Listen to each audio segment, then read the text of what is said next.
ಶ್ರೀ ಗುರುಭ್ಯೋ ನಮಃ. ಶ್ರೀಮಾತ್ರೇ ನಮಃ. Welcome to Vedajanani. ಶ್ರೀದೇವಿ ಮಾಹಾತ್ಮ್ಯಂ ಅಧ್ಯಾಯಂ 9. ನವಮೋऽಧ್ಯಾಯಃ. ನಿಶುಂಭವಧಃ. ಅಧ್ಯಾತ ದೇವತಾ ಅರ್ಧಾಂಬಿಕಾ. ಧ್ಯಾನಂ. ಓಂ ಬಂಧೂವ ಕಾಂಚನ ನಿಭಂ ರುಚಿರಾಕ್ಷಮಾಲಾಂ ಪಾಶಾಂಕುಶೌ ಚ ವರದಾನ್ ನಿಜಬಾಹುದಂಡೈಃ ಬಿಭ್ರಾಣಮಿಂದು ಶಕಲಾಭರಣಂ ತ್ರಿನೇತ್ರಂ ಅರ್ಧಾಂಬಿಕೇಶ ಮನಿಷಂ ವಪುರಾಶ್ರಯಾಮಿ. அம்பிகையே, அர்த்தாம்பிகையே, சிவனில் பாதியாகிய உன்னை அர்த்தாம்பிகேஷம் இரவு பகல் என்றில்லாமல் எப்போதும் உன்னிடம் சரணடைகிறேன் தாயே. அனிஷம் வபுராஸ்ரயாமி. திரிநேத்திரங்களான 3 கண்களையும் கொண்டு அழகிய பிறைச்சந்திரனை ஆபரணமாக்கி அழகாக சூடிக்கொண்டு சிவப்பு நிறத்தில் உள்ள பந்தூக புஷ்பத்தை போல், அதாவது செம்பருத்தி பூவை போல், தங்கம் போல் ஜொலி ஜொலித்து பிரகாசத்துடன் ஒளிர்பவளும் பந்தூக காஞ்சன நிபம் நிஜபாகு, கைகளில் பாஷம், அங்குஷம், ருத்ராட்ச மாலை மற்றும் வரதஹஸ்தம், அபயஹஸ்தம் என்று கொண்டு நேர்மறை அதிர்வுகளை கொண்ட அர்த்தாம்பிகையே, எந்நேரமும் உன்னை தியானிக்கிறேன் தேவி. இதுவரை ஸ்ரீ அம்பிகையின் வீரதீர பராக்கிரம செயல்களை கூறிக்கொண்டிருந்தார் ரிஷி. இதை சுரத மகாராஜனும் வைஷ்ணனான சமாதியும் கேட்டுக்கொண்டிருந்தனர். அப்போது சுரத மகாராஜன் ரிஷி மேதஸிடம் அம்பிகையை குறித்து கேட்கிறார்.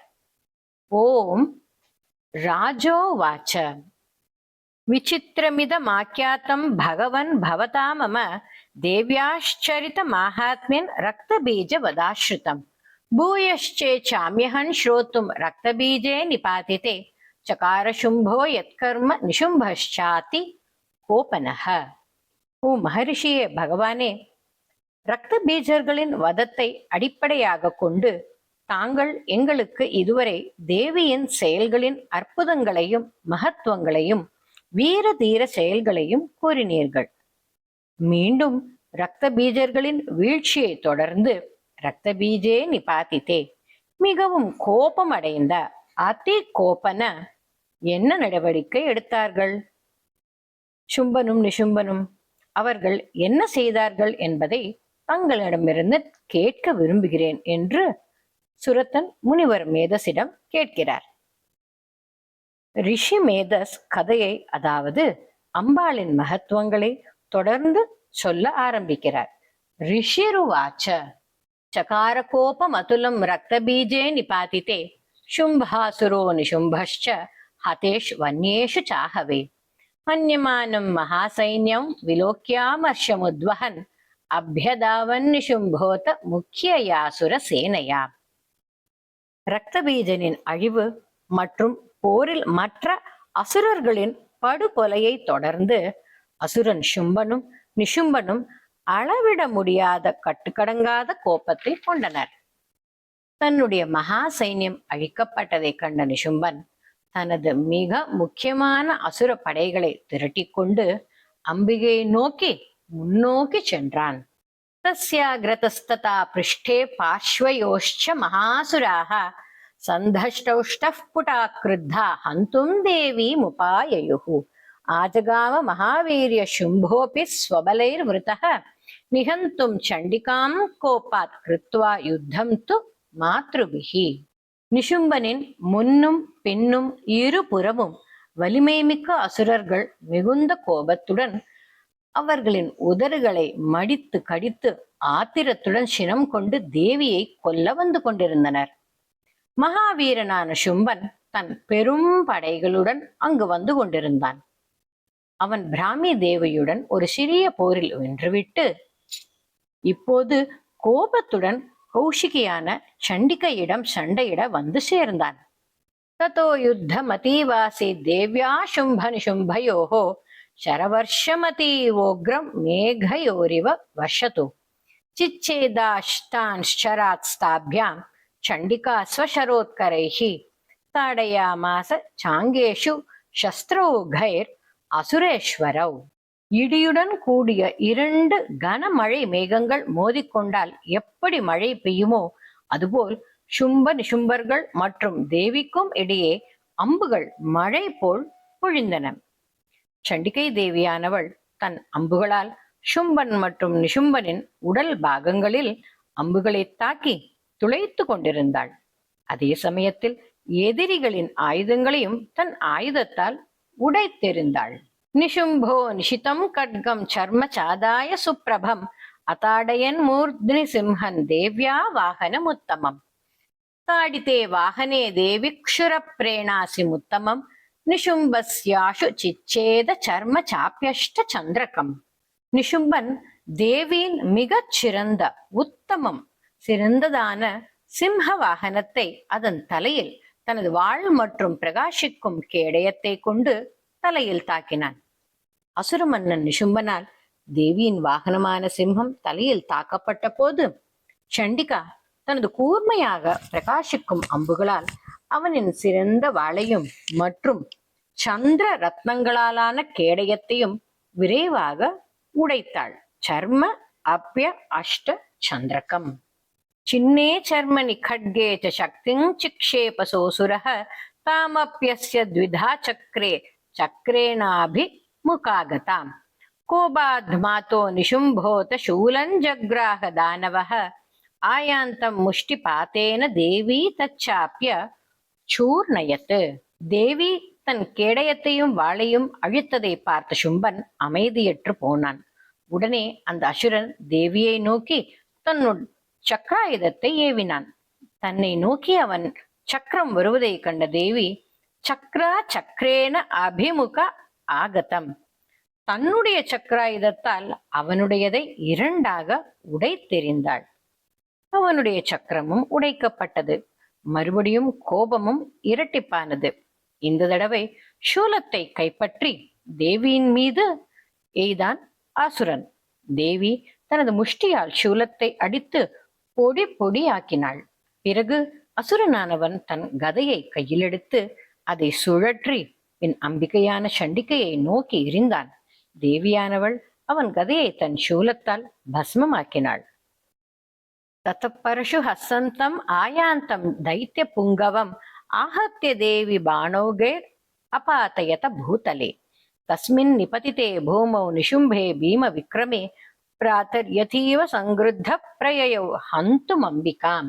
தைத்திய புங்கவம், வலிமை மிக்க தைத்தியன். பிறகு அந்த வலிமை மிக்க தைத்தியனான அசுரன் தன் கோடாரியை எடுத்து தாக்குவதற்கு வந்தான். அப்போது தேவி அவன் மேல் சரமாரியாக அம்புகளை வெள்ளம் போல் எய்து அவனை பூமியிலே விழச் செய்தாள்.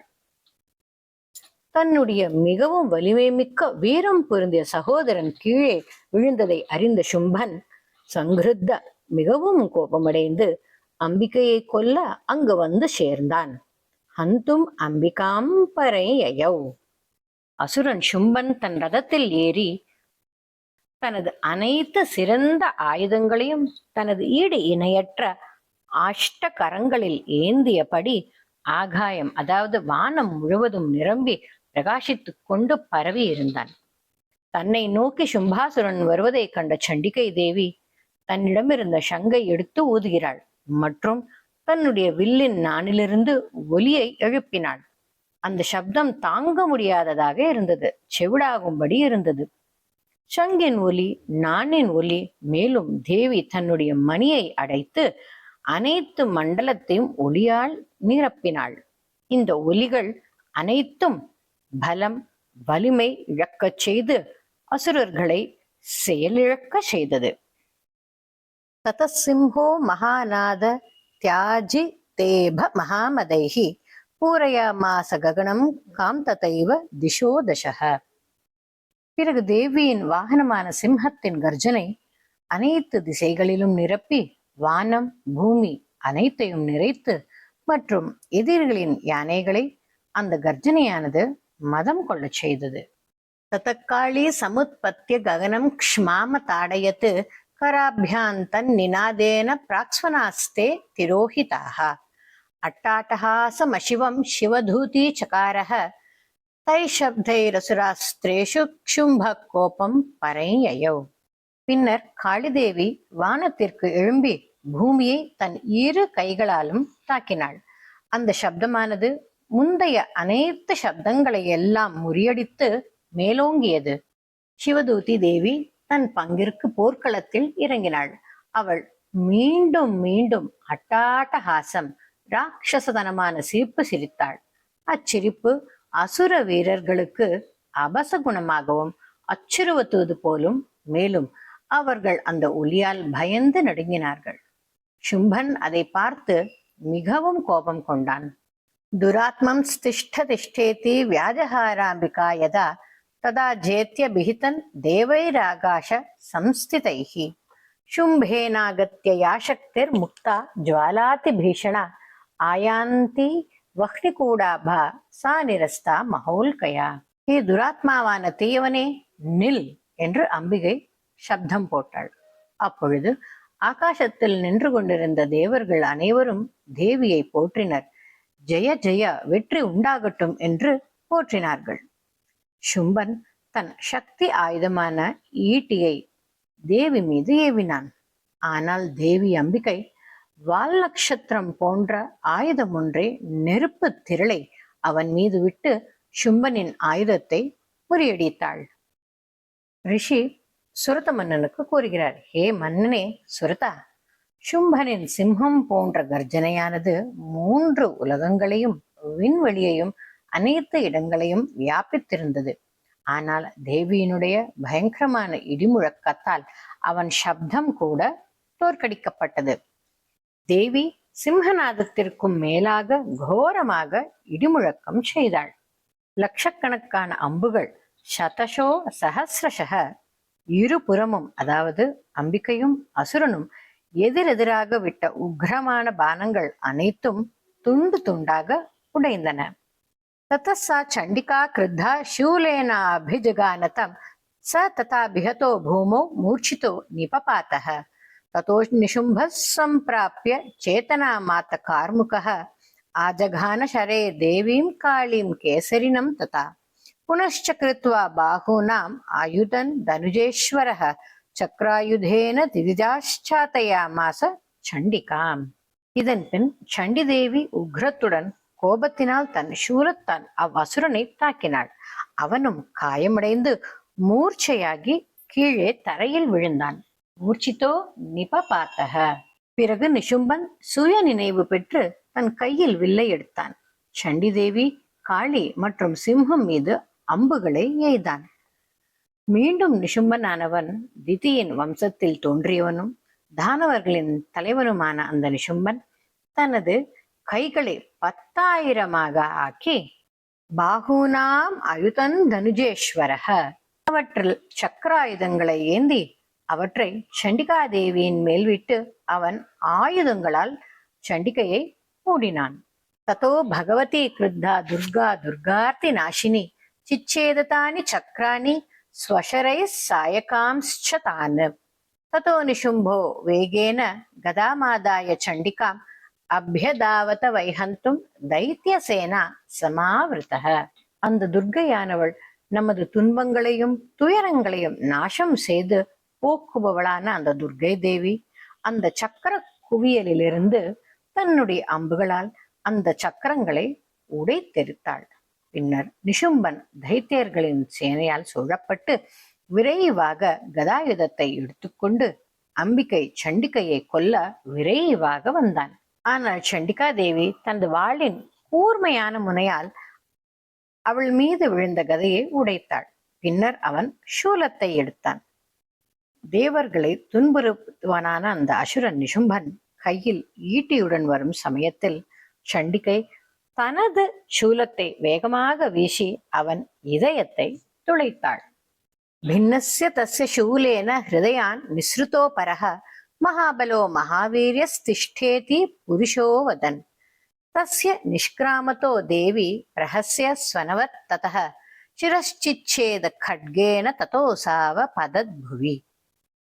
தேவியின் சூலத்தால் துளைக்கப்பட்டு பிளந்த அவன் ஹிருதயத்திலிருந்து வலிமை மிக்க பராக்கிரமசாலியான இன்னொருவன் வெளிப்பட்டு அம்பிகையை நோக்கி நில் என்று கூறினான்.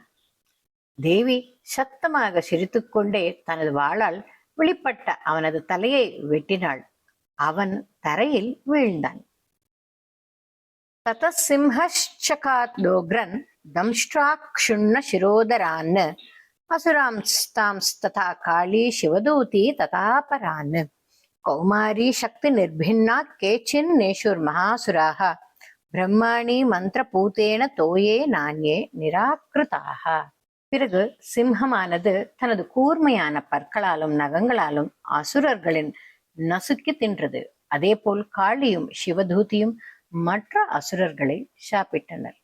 சில வலிமை மிக்க அசுரர்கள் கௌமாரியின் ஈட்டியால் துளைக்கப்பட்டனர். மேலும் சிலர் மந்திரத்தால் சுத்திகரிக்கப்பட்ட தண்ணீரால் சக்தியற்றவர்களாக ஆக்கப்பட்டனர்.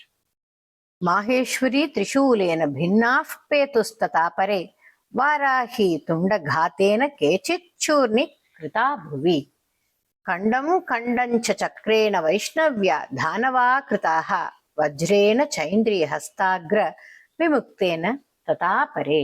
சிலர் மாகேஸ்வரியின் திரிசூலத்தால் துளைக்கப்பட்டு தரையில் விழுந்தனர். மற்றும் சிலர் மகாவாராகி தேவியின் தந்தத்தால் நொறுங்கி விழுந்தனர். விஷ்ணுவின் சக்தியான வைஷ்ணவியின் சுதர்சன சக்கரம் அசுரர்களை சிறு சிறு துண்டுகளாக வெட்டியது. அதேபோல் ஐந்தரியின் வஜ்ராயுதம் மீதமுள்ள அசுரர்களை கொன்றது.